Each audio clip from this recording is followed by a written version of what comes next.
कामादिदोषरहितं कुरु मानसञ्च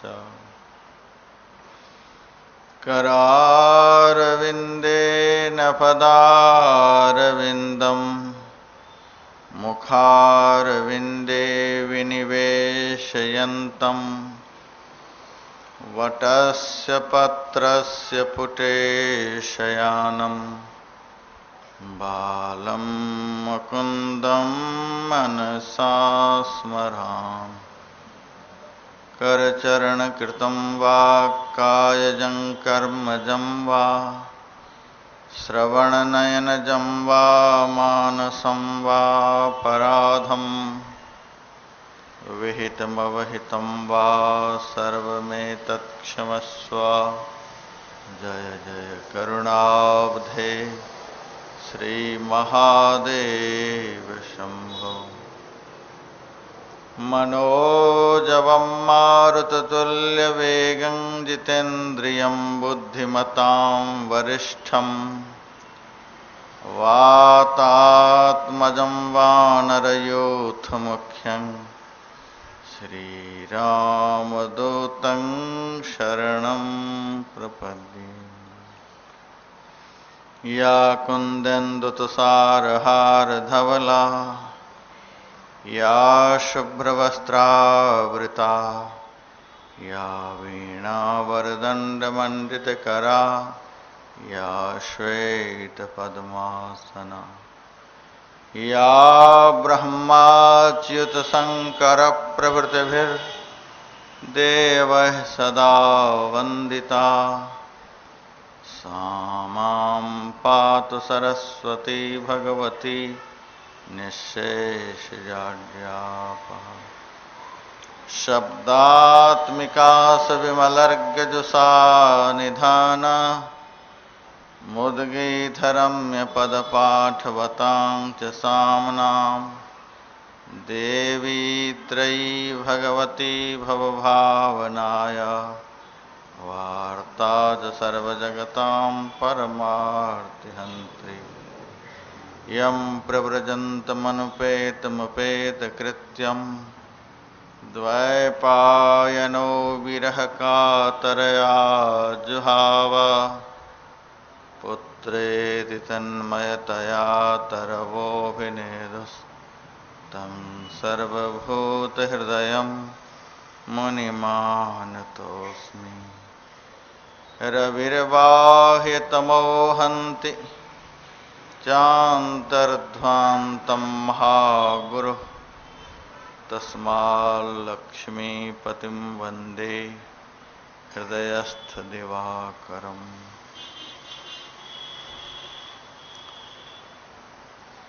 श्रीमद् गोस्वामी लक्ष्मीनाथ परमहंस जी महाराज की पवित्र तपस्थली पर आयोजित मर्यादा पुरुषोत्तम भगवान श्री राम का पवित्र चरित्र श्रवण करने हेतु पधारे हुए धर्म प्रेमी सज्जनों, माताओं तथा बहनों, साथ ही दिशा टीवी के माध्यम से अप्रत्यक्ष रूप से इस महत्तम ज्ञानमय गंगा में अवगाहन कर रहे देश विदेशों के समस्त धर्म पिपासुओं,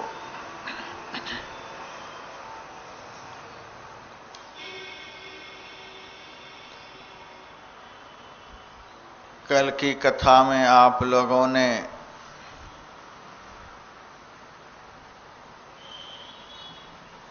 भक्त और भगवंत का मिलन प्रसंग सुना।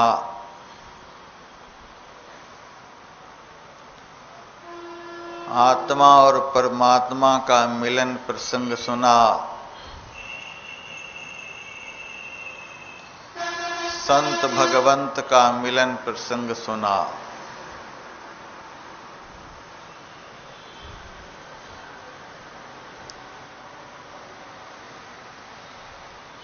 भगवान से मिल जाने के बाद, भगवान का दर्शन हो जाने के बाद, भगवान की सन्निकटता प्राप्त कर लेने के बाद जीव का जीवन कैसा हो जाता है, भक्त का जीवन कैसा हो जाता है, अब वह प्रसंग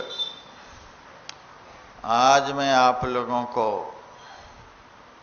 सुनाने के लिए जा रहा हूं।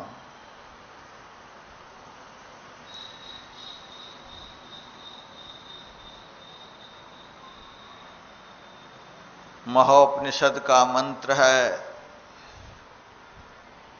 भिद्यते हृदय ग्रंथि सिद्ध्यन्ते सर्व संशयाः, क्षीयन्ते चास्य कर्माणि तस्मिन् दृष्टे परावरे।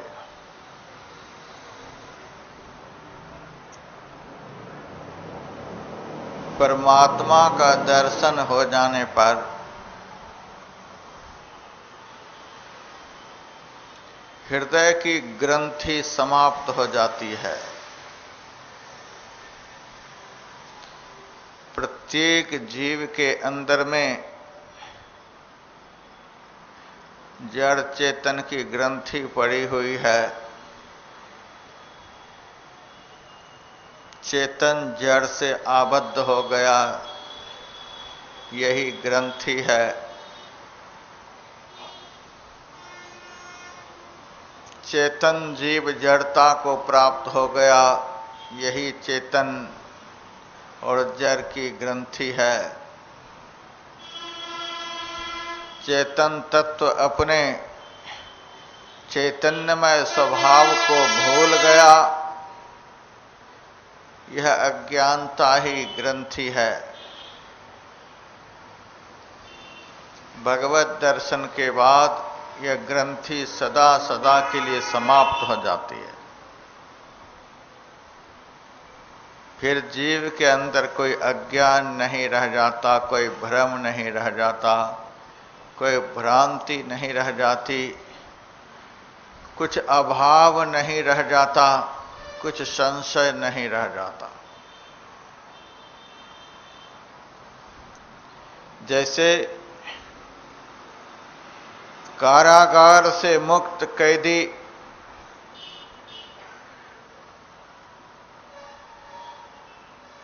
सुख का अनुभव करता है, स्वच्छंदता का अनुभव करता है, रोग मुक्त रोगी निरोगिता का अनुभव करता है, भूखा प्यासा व्यक्ति भोजन और जल पान कर स्वस्थता का अनुभव करता है।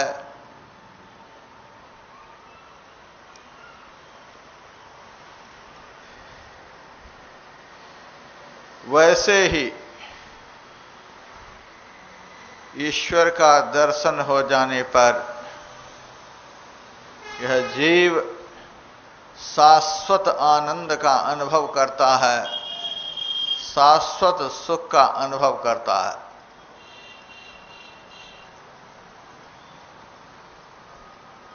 घनीभूत अंधकार में पड़ा हुआ प्राणी चतुर्दिक अंधकार का अनुभव करता है।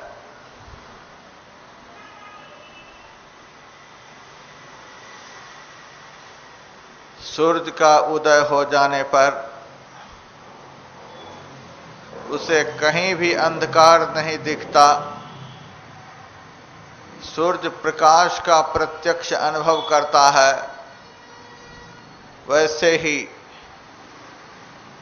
परमात्मा का दिव्य प्रकाश दर्शित हो जाने पर अज्ञानता की रात्रि सदा सदा के लिए समाप्त हो जाती है। इसीलिए उपनिषदकार कहते हैं, ईश्वर का दर्शन हो जाने पर हृदय की ग्रंथि खुल जाती है, अज्ञानता समाप्त हो जाती है। भगवान का दर्शन हो, अज्ञानता समाप्त नहीं हो, तो मैं नहीं समझता कि उनको भगवान का दर्शन हुआ।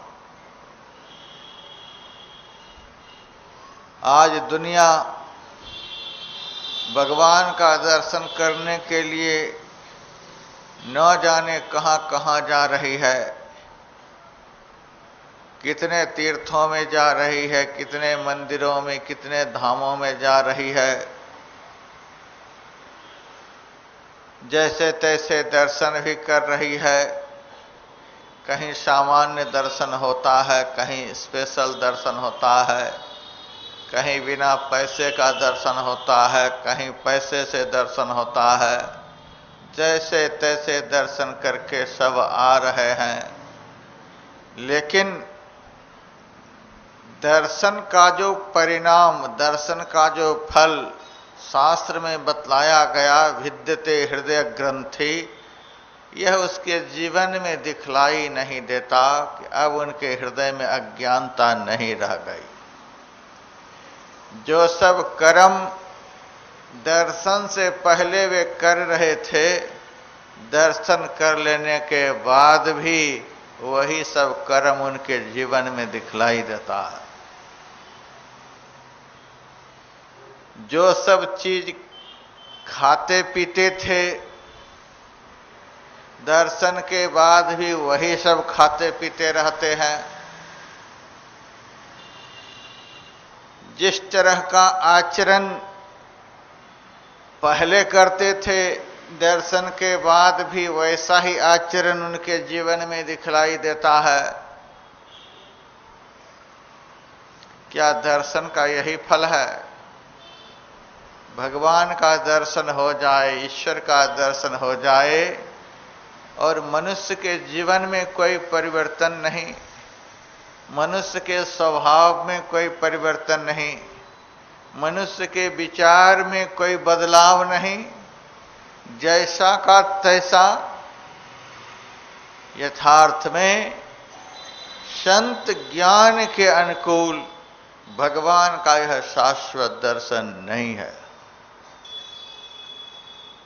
उपनिषदकार कहते हैं, ईश्वर का दर्शन होने पर हृदय की ग्रंथि, हृदय का अज्ञान सदा सदा के लिए समाप्त हो जाता है।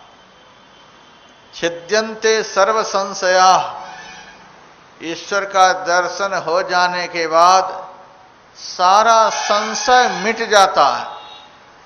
मन में कोई संशय नहीं रह जाता। आगे क्या होगा, पीछे क्या सब हुआ, अभी क्या सब हो रहा है, कौन मेरे विषय में क्या सब सोच रहा है, सारा संशय समाप्त हो जाता है।